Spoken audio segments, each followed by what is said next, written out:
这里温度低，盖上，别感冒。不用，盖着吧。志远，我好晕啊，送我回家吧。你怎么回去啊？行了，差不多了，散了吧，我们，好吧？谢谢陈总，谢谢小总。李辉，你上次说你家离我家近，对不对？你顺我一段呗。好。拜拜，心丽姐，你安全到家啊。陈总，我们先走了。小雨，要不我送你回家吧。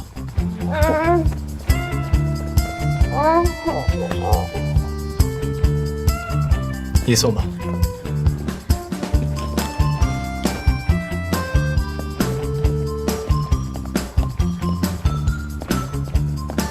你还能走吗？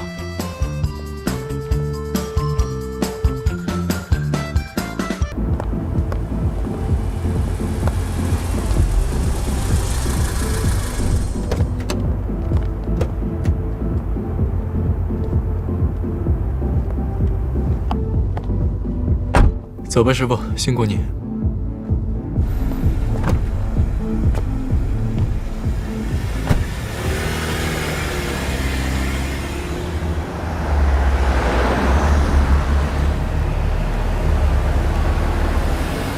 你是一个人，可以干掉2瓶白酒，还可以在医院演完胃出血、全套戏码的酒量。这点啤酒，不至于把你喝挂吧？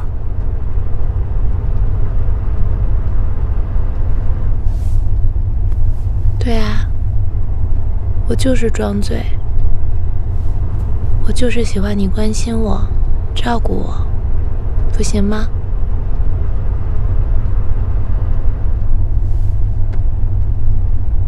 你对别人都可以这么温柔，干嘛对我这么冷漠？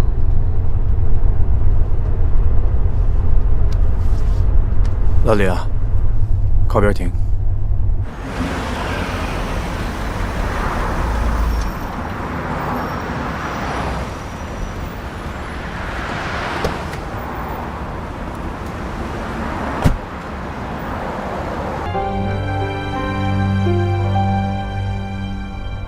你确定今晚不想让我去你家吗？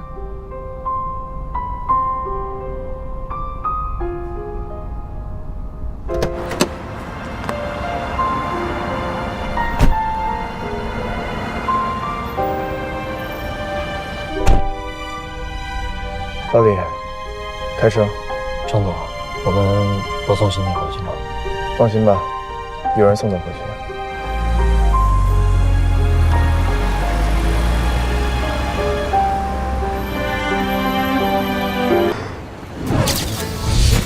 心丽姐，咱来商场干嘛呀？来商场能干什么 ？shopping 咯。不是去见跟我们公司有合作的赵总吗？叶小晨，我一直觉得你的衣品太差了，每次跟我出去对外活动，我都觉得你严重影响公司的形象。左思右想，治本是来不及了，先给你治标吧。可我今天下午还有好多工作没做，我现在也没心情逛街。作为你的上司，我认为现在对你来讲最重要的工作就是买衣服，你听还是不听？反正上班时间我说了算。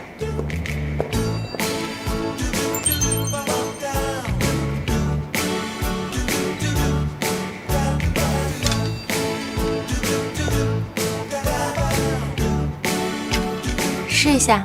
我不是。小姐这边请。算了吧。不是也可以，这个月的奖金不要了。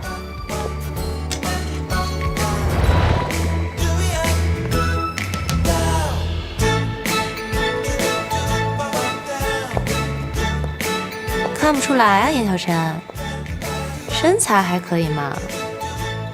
行，我那2件衣服和他这一身都要了。哦，我都不要。那辛小姐，包了。好。这太贵了，我不能收。收？我说要送你了吗？啊，这是从你工资里扣的。我工资已经不能再扣了，分期吧，我分期的名额也没了。晚了。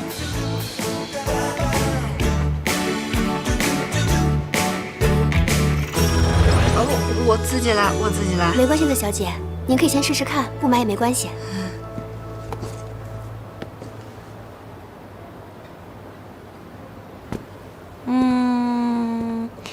就要这张了，可是太贵了，Cindy 姐。从你下个月的工资里扣吧。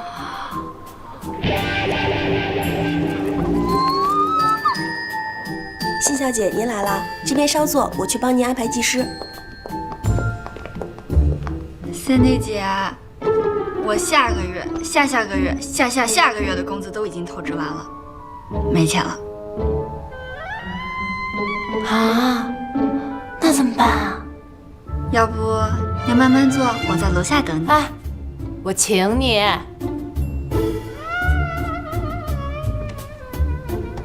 好吧。辛小姐，坐好了。您帮您闺蜜选的颜色真适合她，二位再休息一下吧。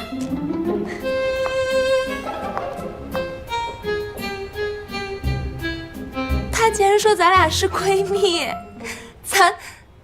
咱俩像闺蜜吗？笑什么？能看到你这样，今年还挺值的。还挺值的。叶小晨，你这么说对得起那些漂亮的衣服和鞋子吗？我对这些东西又不太感兴趣。这可由不得你。你听说过凡伯伦效应吗？凡伯伦效应就是商品标价越高，越能够受到消费者的青睐。这么说虽然很讨厌，但是你必须得承认，一件昂贵的衣服，一双价格不菲的鞋，的确会让你看起来价值更高，在商务谈判中更有气势。所以你不能舍不得花钱，这是在为你的未来投资。又怎么了？我是觉得你一本正经的时候，感觉像在捉弄我，但是你在捉弄我的时候吧，我又觉得你挺一本正经的，就是这个感觉特别微妙，我也说不好，好像是有点。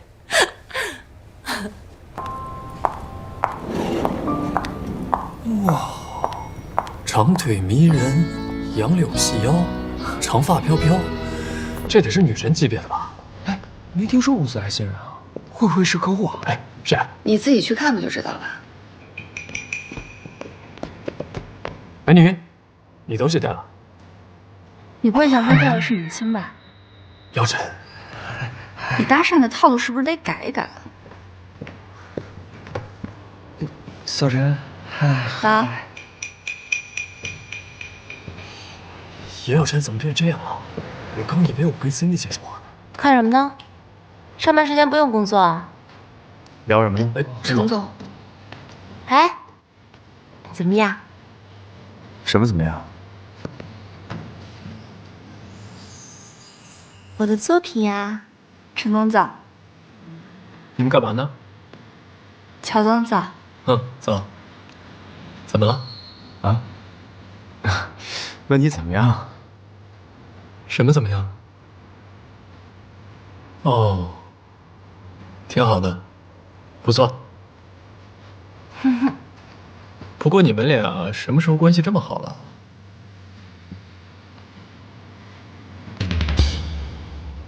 我们是上下级关系，有什么好坏之分吗？我这样对他只是因为为我们公司的形象考虑。哦，有问题吗？哎，问你呢，觉得怎么样？有没有什么问题？啊，不错，不错。嗯。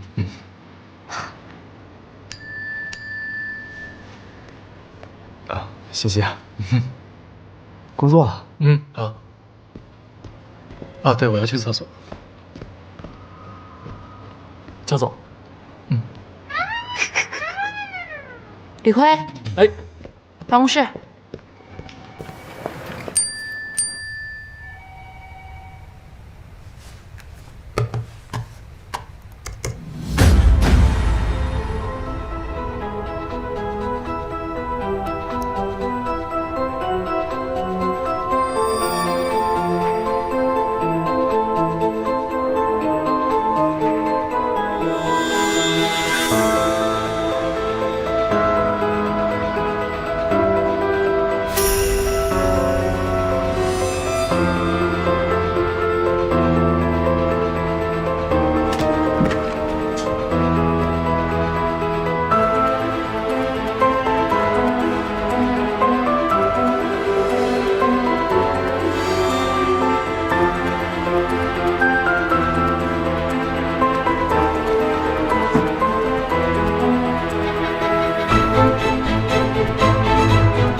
总，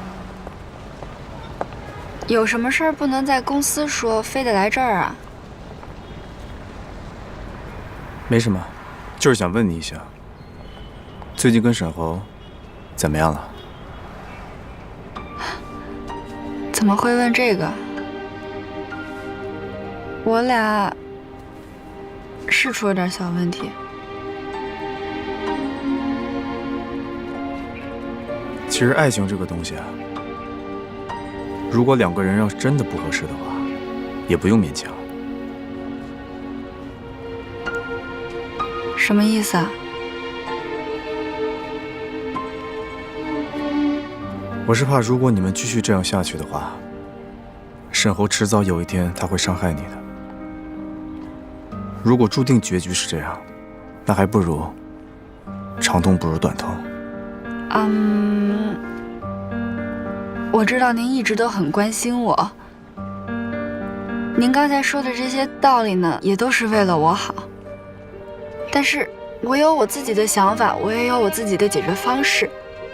我和沈侯之间就只是需要磨合，我们没有任何原则性的问题，所以我觉得您不用过于担心我们。你要没什么事儿，我就先回去上班了。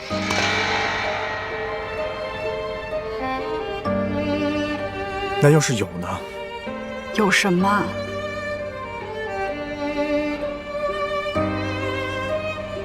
原则性问题。如果真的有，我会和沈侯一起努力的去把这个问题解决掉，也用不着您来操心。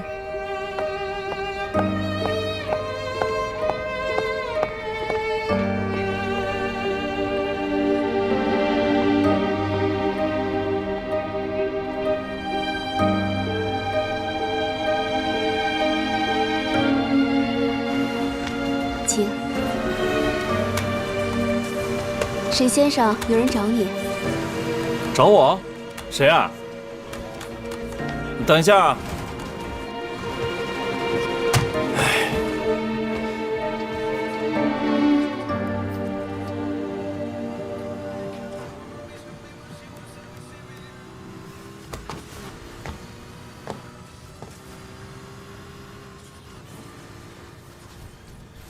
过来坐。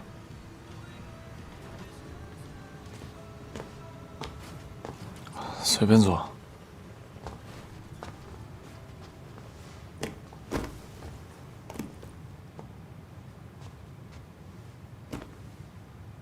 这半个月，你还好吗？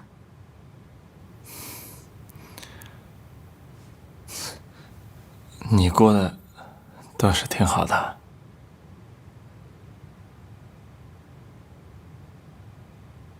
对不起。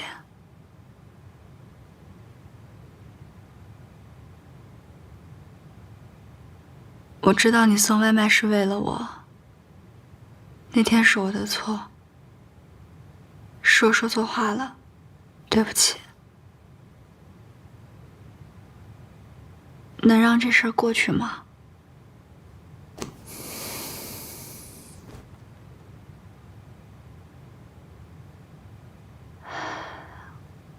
我算了一下，我的工资每个月除去要还陈志远的钱，剩下的如果节约点是够咱俩的日常开销了。你的工作可以慢慢再找，但是我不希望你再做这么辛苦的工作了，可以吗？沈浩，我需要你不是因为你多能吃苦多能赚钱，是因为和你在一起的时候我非常开心，我非常快乐，我不能没有你。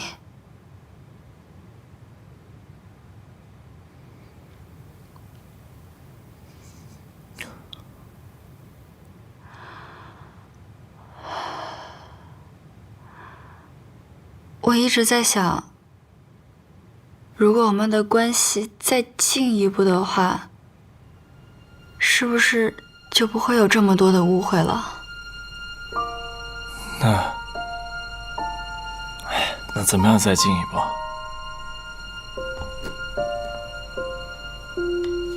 你不是跟我说你想结婚吗？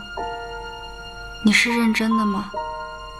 我其实已经把户口本拿出来了，我只是一直没告诉你。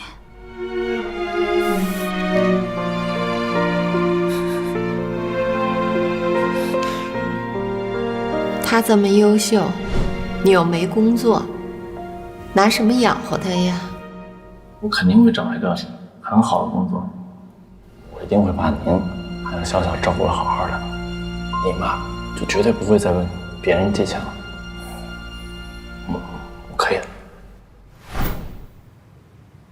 对不起，小小，我不能跟你结婚。不是我不想，是你现在看看我，我现在这样落魄的样子，我怎么跟你结婚？我拿什么跟你妈保证？我能给你幸福吗？我可以什么都不要。可是我要，我是个男人，我要赚钱，我要让你过上更好的生活，我让你不再开口向别的男人借钱。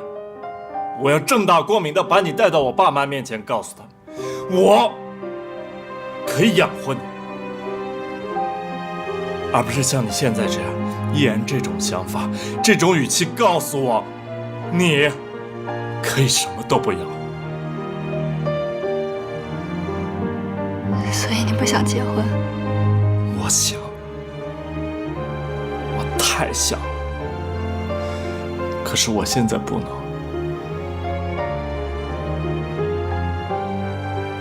我明白了，我走了。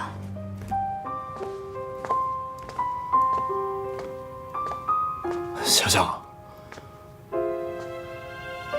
对不起，你能不能再多给我一些时间？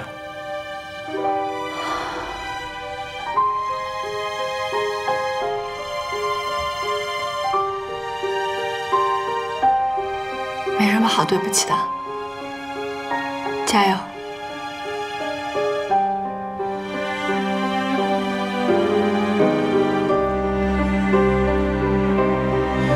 加油！加油！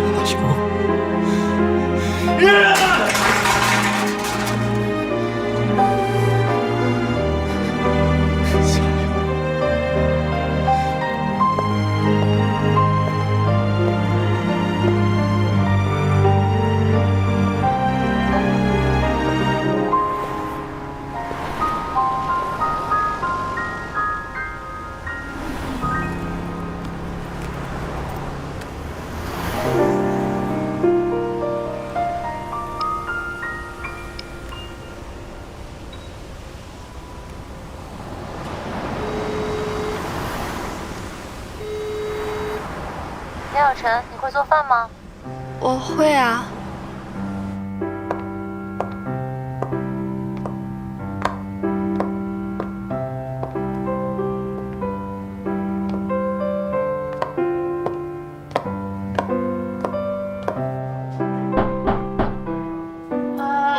门没锁，自己开门就好了。谢谢姐，门口有拖鞋，自己换。阿姨这几天病了，有点乱。哟，你什么糊了呀？啊，有味儿啊？嗯，我面糊了，我刚到了。我感觉我跟厨房的关系好像总是处理不好。你需要我帮你吗？这样，你先尝尝我煎的牛排。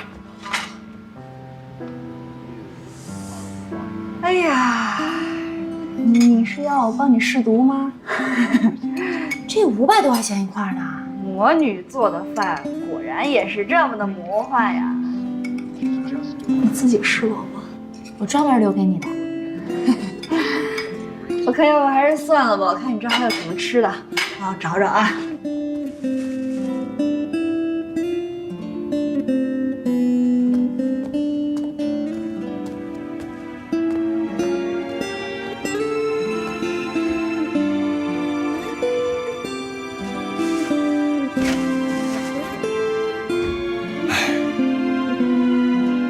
小陈来了。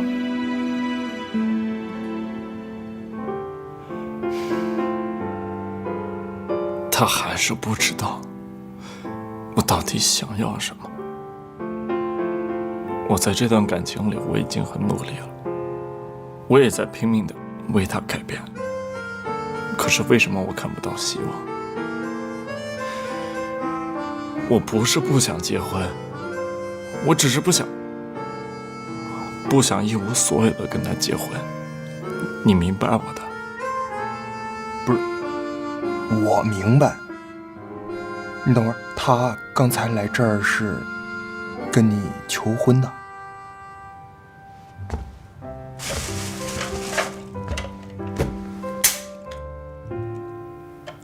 不是，猴子，我觉得我得说你两句啊，这事儿你不对啊，你这就有点矫情了，你知道吧？他能跟你结婚，就证明他对你是认真的，你这就叫身在福中不知福了。你知道我有多羡慕你吗？别说求婚，魏彤就是能答应跟我在一块儿。喝酒。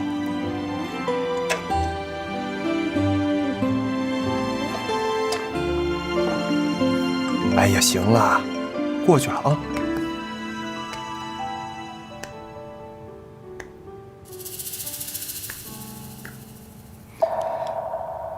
这不小陈吗？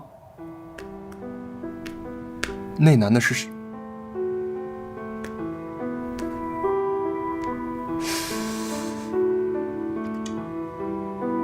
不是猴子，这肯定是个误会，这绝对是假的。这照片。小侯，你别再污蔑小小了，我对他什么都不会变，你别再费劲了。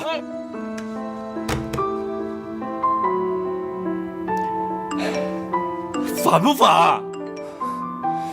消消气儿，消消气儿，肯定是假的啊！他不是那样人。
上半年，国内电子商务企业已经完成23笔融资交易，总融资规模达到3.3亿美元。而在请假了没？不会不记得下午要去干嘛吧？总融资金额达3.37亿美元。6月份，共有9家企业宣布获得风投，总规模超过1亿美元，为电子商务行业融资史上最活跃的月份。企业掀起自建物流风，物流体系已经成为限制电子商务发展的瓶颈，货不对版。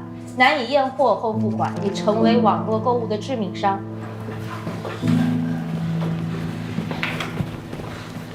跟谁发消息呢？笑这么甜蜜啊？开会的时候就分神，小心我跟 Cindy 姐举报。举报别人之前，先检讨一下自己。这份报告写得一塌糊涂，到我办公室来一趟。哦。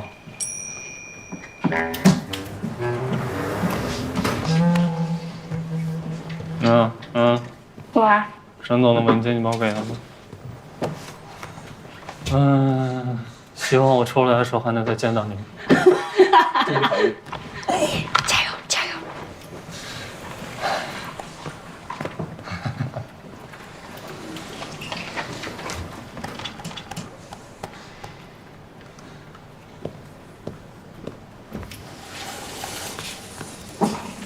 老板，你的资料。好，放那吧。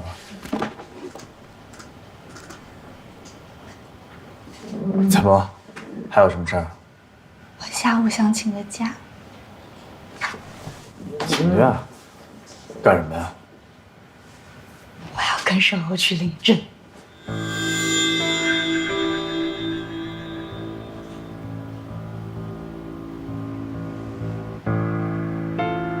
怎么了？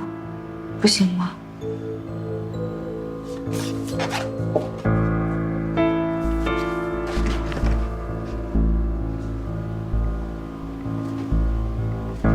小常，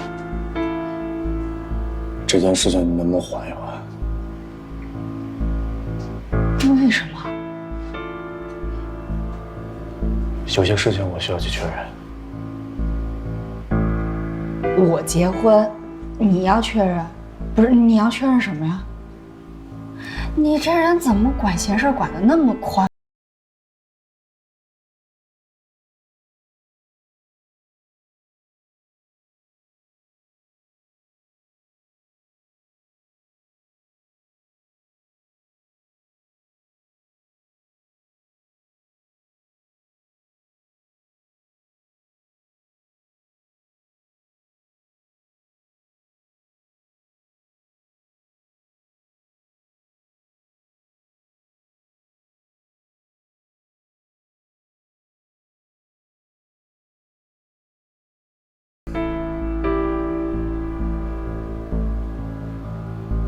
好，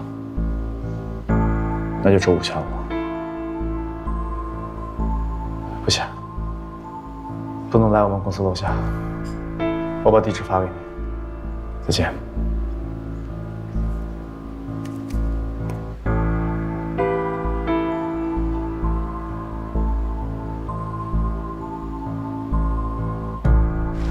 你好。我们现在该干什么呀？我也第一次来，你问我。来，排队先。你好。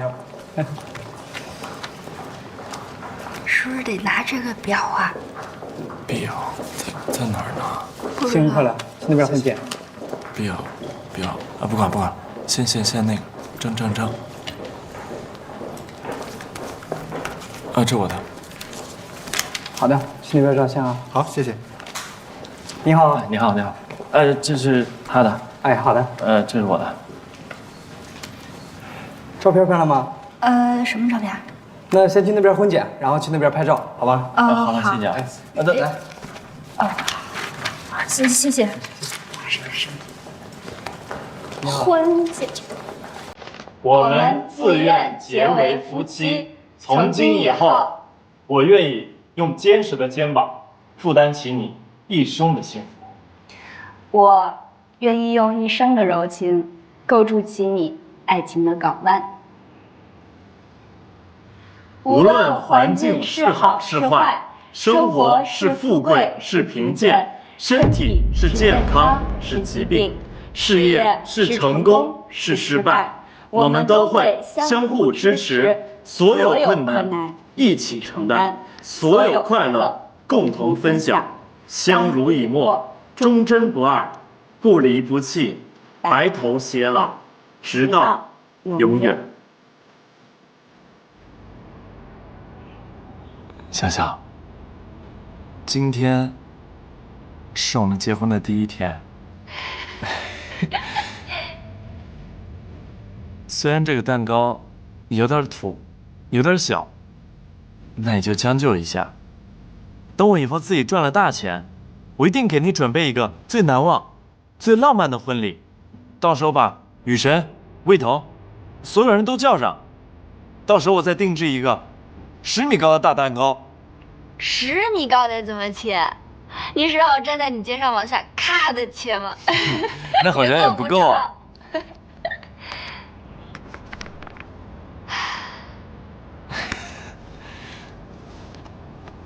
夏夏，我们真的结婚了吗？对啊。那我现在是不是应该叫你老婆啊？不行，我得练习一下。老婆，你别笑啊！我重新来，老婆，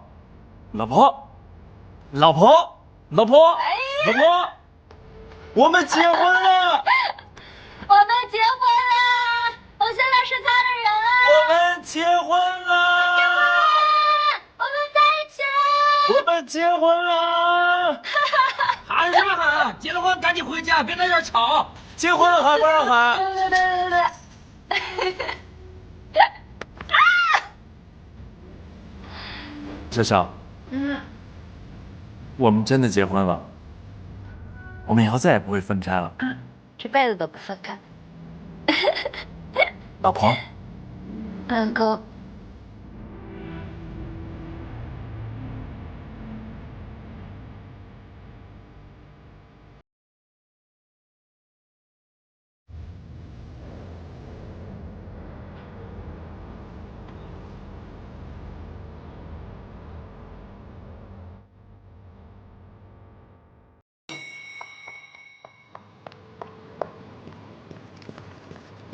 接下来我会对对不起，我迟到了，对不起。好，没关系，坐吧，下不为例啊。接下来我会对各领域的投资项目做一下综合的评估。商业用房的供求矛盾现在是比较突出的。其实，在前几年经济过热的时候，商业用房还是比较畅销的。但是随着国家宏观调控政策的实施，这几年处于下降的趋势。但是商业用房的住房面积又不断增加，就加剧了这种供求关系的矛盾。所以我建议，我们的项目重心应该从房地产行业转向于新兴的互联网金融行业。好，就这些。你还有要补充的吗？没有，挺好的。好，那就散会吧。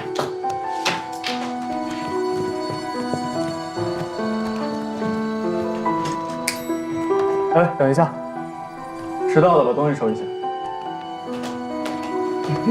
哎，放着，我来收。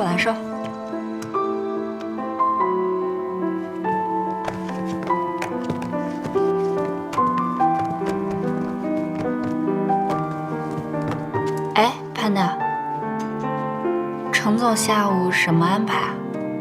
程总，我看一下哈。下午2点，爱因斯坦咖啡厅，深思集团董事长。哦，谢谢。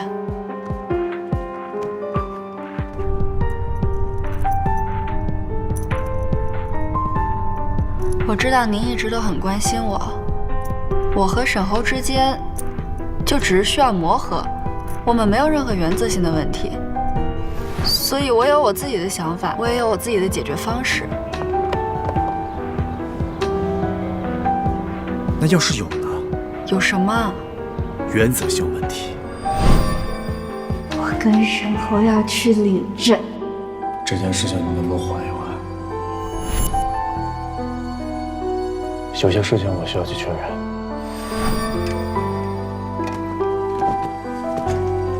啊！问一百问。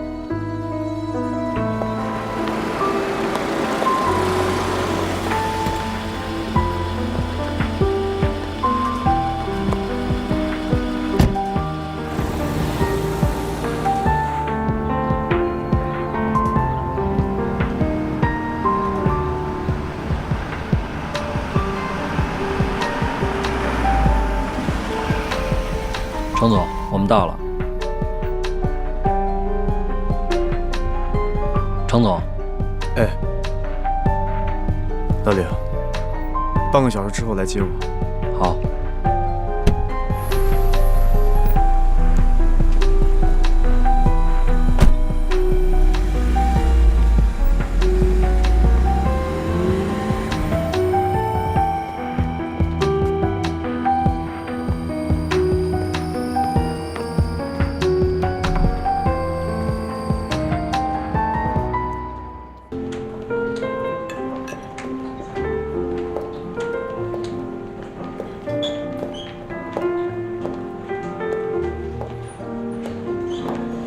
哎呀，实在是不好意思，程总啊，你打电话约了我好几次，说有重要的事情跟我谈，可我一直工作上太忙了，实在抽不出时间。本来应该请你去公司的，希望你不要介意这个环境。有什么事情说吧。既然侯总都这么说了，那我就开门见山了。其实我只想知道，你反对沈侯跟严小晨在一起的真实原因到底是什么？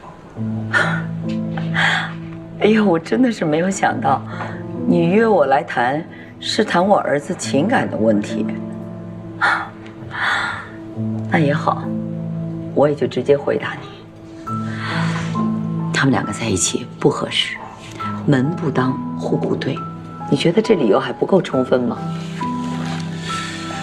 充分，很充分，但充分到步步紧逼，不惜毁掉儿子的前途，也要拆散他们，这就不太正常了吧？你说什么呢？侯总啊，您不是无知妇孺，您白手起家建立起一个商业帝国，如果不想他们两个在一起，应该会有很多种方式可以拆散他们。但是现在您的手段太激烈，也太着急了。哎呀，我说小程总啊，你的这些话呀，倒真引起我的好奇心了。你为什么会对自己手下的一个普通员工的私事这么感兴趣呢？好，我明白了，你是在追求严小晨是吗？那我拆散他们两个，正好成全你啊。是这样的，我觉得你行事不太正常，当然也想帮助小陈，看看从别的什么方面可以让你们同意，所以委托了我一个朋友调查你们。什么？但没想到查到了一些我不该知道的事。你过分了吧？你到底要干什么？沈侯跟严小晨是同一届的高考生，对吧？对啊，他们是同龄人，是同一届高考生，而且还同上一个大学，这有什么问题吗？仅仅只是如此吗？你什么意思啊？我希望您不要误会，其实我来这儿的真正目的，就是希望你不要再阻止他们，让他们幸福的在一起，给他们祝福。我明白了，你今天是来当说客的是吧？而且代表严小晨一方。但是小程总，有一点你必须明白，他们俩将来走不走到一块儿，那是他们自己的事情，跟你我没有太大的关系，尤其跟你。侯总，看来你还是不相信我已经知道全部了。你是在威胁我吗？当年沈侯的高考成绩根本不如严小晨，但他却能考到华大的国际贸易系，而严小晨最后却掉了档。这是为什么？这是因为你侯总找人在中间动了手脚。你不要再说了，我不说就可以当这些事情。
么都不要说，也不要刻意阻拦，否则我能被你的行为逼着去查明真相，他们也一定可以。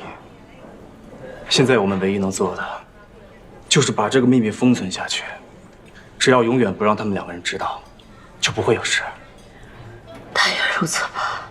我已经都知道了。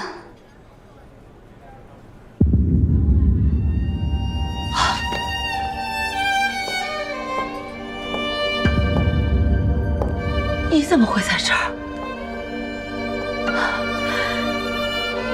严小晨，你听我说。还有什么可说的？我一辈子都不会原谅你。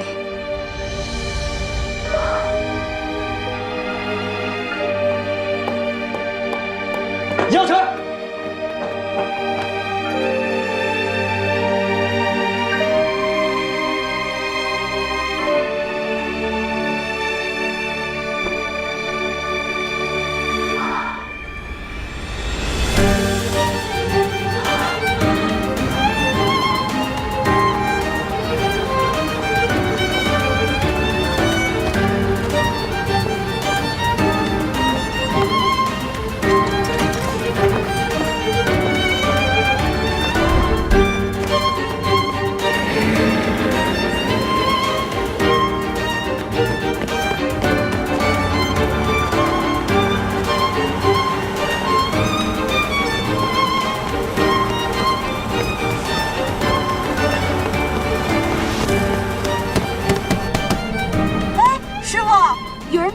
停一下吧。公司有规定的，中途不能停车的。对啊，师傅，你停一下吧。停一下。师傅，停一下吧。停一下吧，师傅。帮个忙，很危险的，师傅。对呀，帮帮忙，停一下吧。那好吧，我等一下靠边停车吧。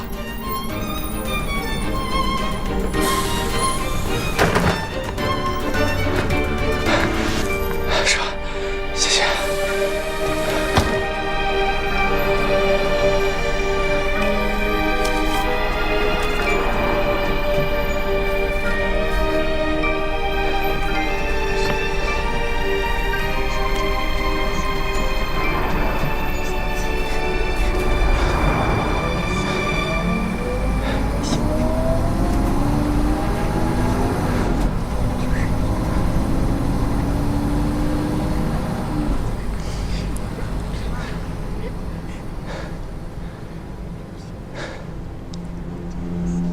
就是希望能够找一个人跟沈侯调换一下专业，可是不晓得怎么搞的，阴差阳错出了岔子，怎么就让严小晨调档了呢？更离谱的是，他的爸爸不依不饶，执意要找学校讨个说法。小小，爸爸一定让你读你喜欢的学校，做你喜欢做的事儿。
来，终点站到了啊！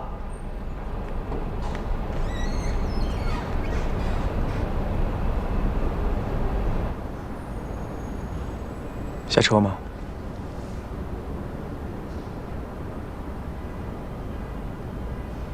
下车吧。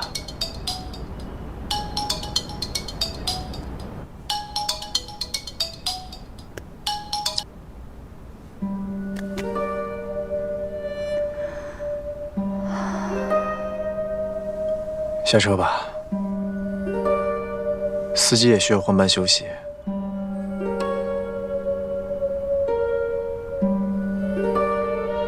就算你这个样子，躲在车里不说话，它也不会形成一道屏障，帮你来抵御外面的世界。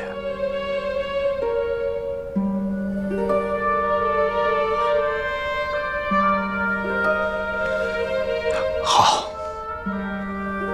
既然你不想下去，那我就去跟司机商量一下，看怎么样可以让你一直待在这儿。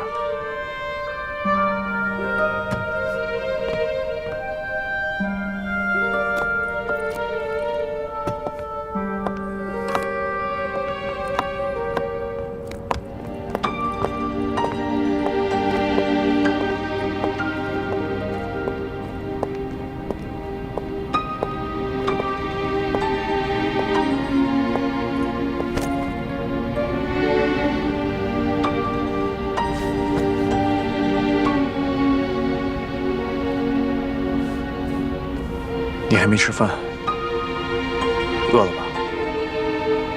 我带你去吃点东西。我给老李打个电话。我求你了，别管我了，你走吧。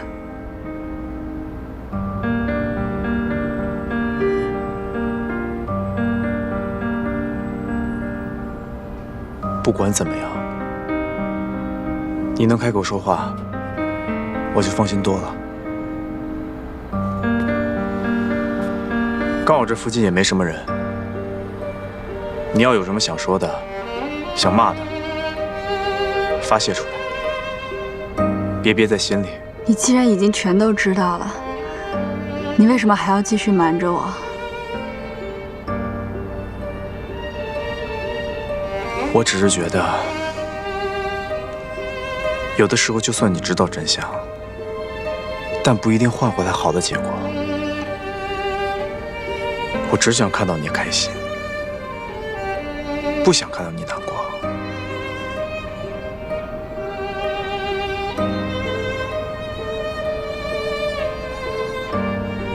他为什么偏偏选中的是我？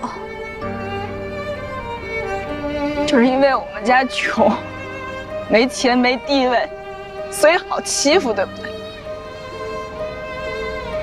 如果不是因为他的自私，我当年根本就不会钓到，我爸根本就不会出意外。是他间接杀害了我爸，他毁了我们一家。而我现在，这可是我在一起，我跟他结婚了，多可笑！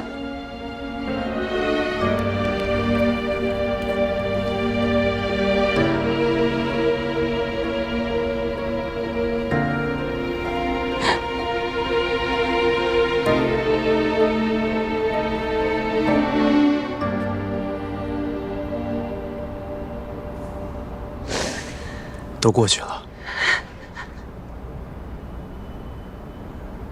这一切都过去了。而且当年做错事的人是侯月珍，也不是沈侯。你刚才也都听到了，沈侯他跟你一样，当年只是一个孩子，他什么都不知道。所以这件事情，你最好不要告诉他，否则的话，他会跟现在的你一样，自责跟痛苦。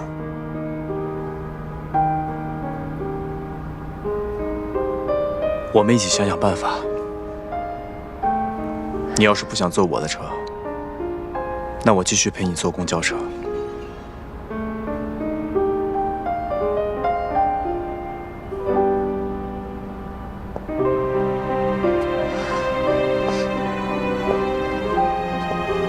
你知道我要去哪儿吗？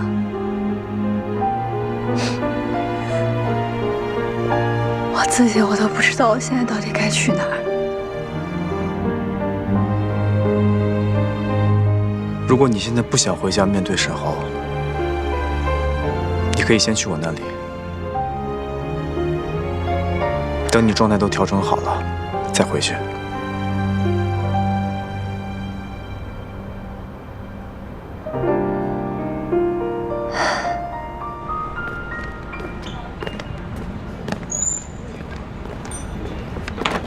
哎呦我去！黄总，等会儿，你等会儿。打包这么多啊！你这典型薅公家羊毛，知道吗？占便宜没够。我告诉你，我可是给了钱了，而且哥们儿今天啊，特意做了2道我新学的菜。哎呦，我呸！咱们员工价等于白菜价，你还好意思说自己给钱了，还自己做了2道菜？哪道菜是你买的？哪个菜是你到菜市场自己挑的？我跟你说，你这就是羡慕嫉妒恨。怎么着？来，我给你点温暖的拥抱。你别碰我啊！你走开，你别恶心我。哎呀，等。哎呀，哼！我告诉你啊，面包会有的，爱情也会来的。你的爱情就在来的路上。我的爱情已经走远了。那你拿赛车追他呀！我车开得太猛，坏了我。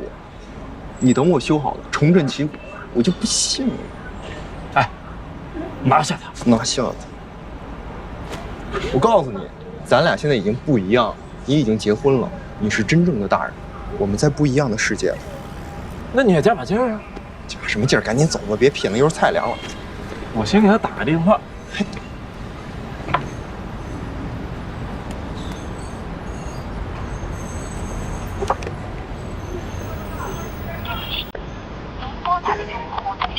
哎，不接你电话了，不理你了，是不是？我告诉你，他肯定是在忙。我不跟你说，我走了。你走吧。慢点骑啊！回去吧。哎呀，这孩子终于长大了。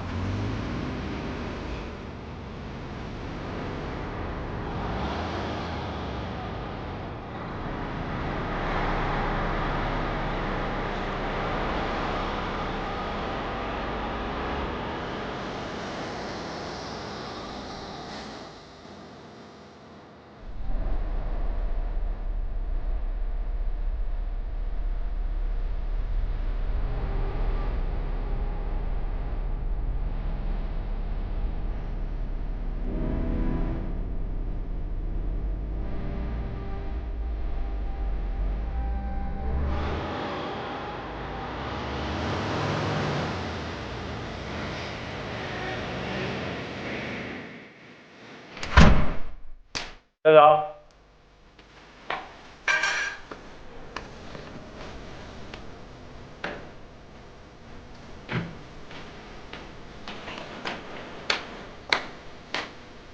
大家好。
你好，我拨打电话关852488。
喂，沈侯，你回来吧，我跟你爸爸有话想对你说。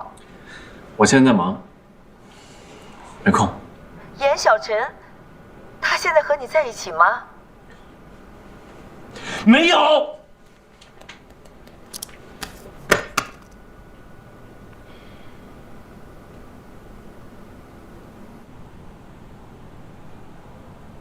吃吧，吃饱了才有力气想事情。你要是没什么胃口的话，我再去煲一个汤。不用了。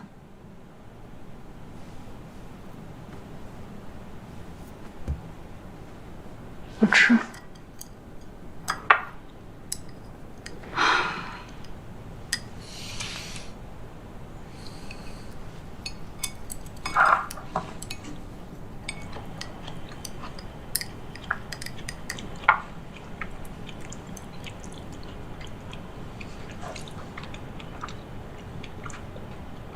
我觉得你说的对，这事儿我不能让沈浩知道。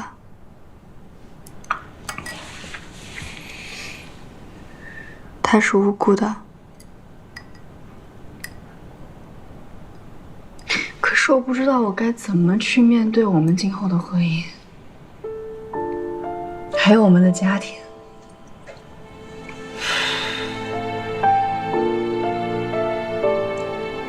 骗得了沈浩，我骗不了我自己，我也骗不了我妈。我应该怎么去撒这个谎，帮着他们家去隐瞒事实真相？应该怎么做？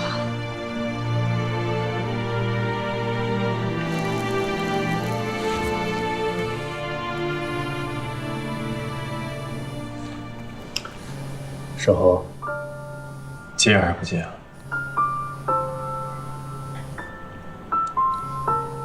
你接吧，你告诉他你没有和我在一起。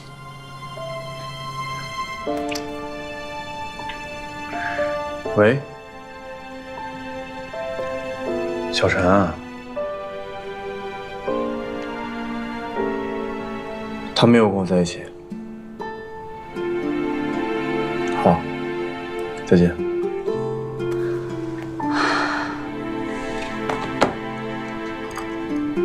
谢谢。你要一直让他这么担心下去吗？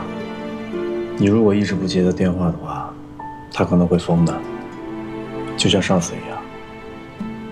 我觉得不管怎么说，至少先度过今晚吧。你听我的，先把手机开机，给他回个电话，就说你在跟客户吃饭，吃完了就回家。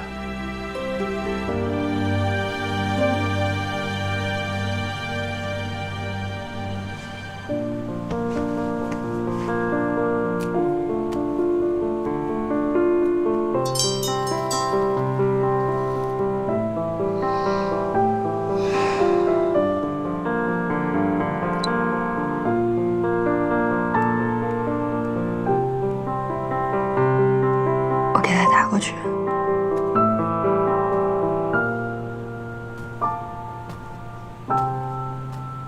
喂，沈浩。小小，你在哪儿？我现在在外滩跟客户吃饭，刚才手机没电了，我刚充上，一会儿就回去了。好，我等你。嗯，拜拜。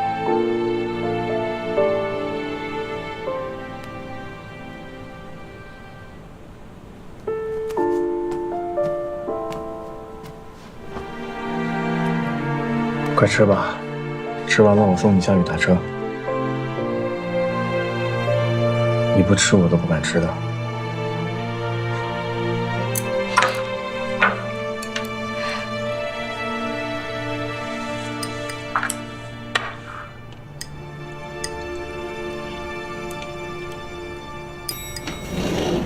记住啊，回去以后跟沈浩什么都别说，千万别让他知道。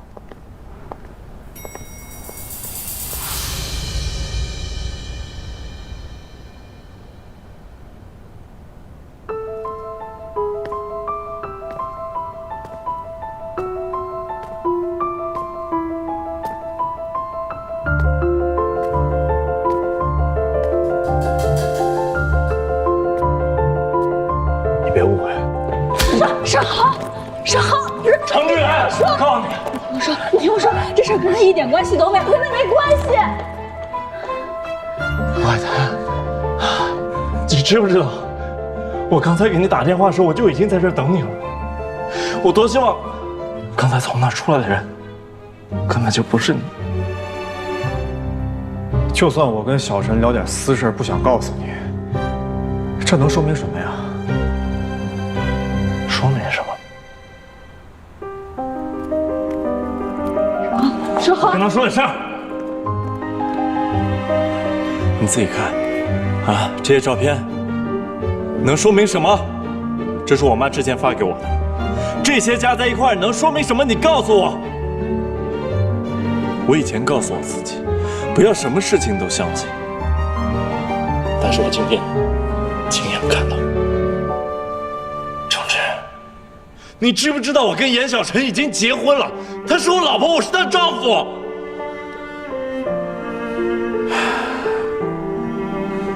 这几张照片我可以解释。解释？那你倒是给我解释解释，什么叫做不能被我发现？什么叫做回去之后不要告诉我？啊？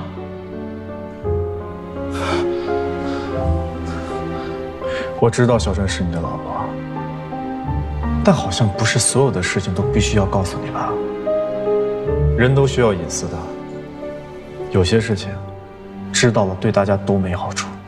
程志，你不要总是摆出一副比我更加了解小小的样子，你这种样子特别恶心，你知道吗？啊！沈浩，沈浩，还手啊！沈浩，我求你，你还手啊！沈浩，你敢有本事还手啊！你干嘛结婚呢？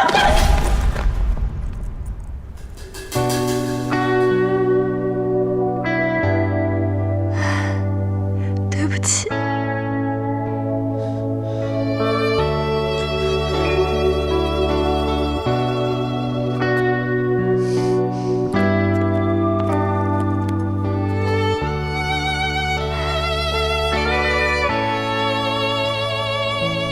小陈，我们回家吧。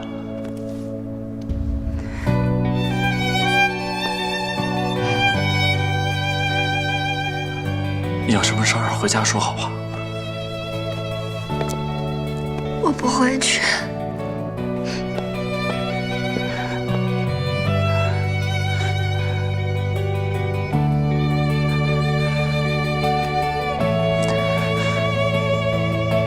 对不起。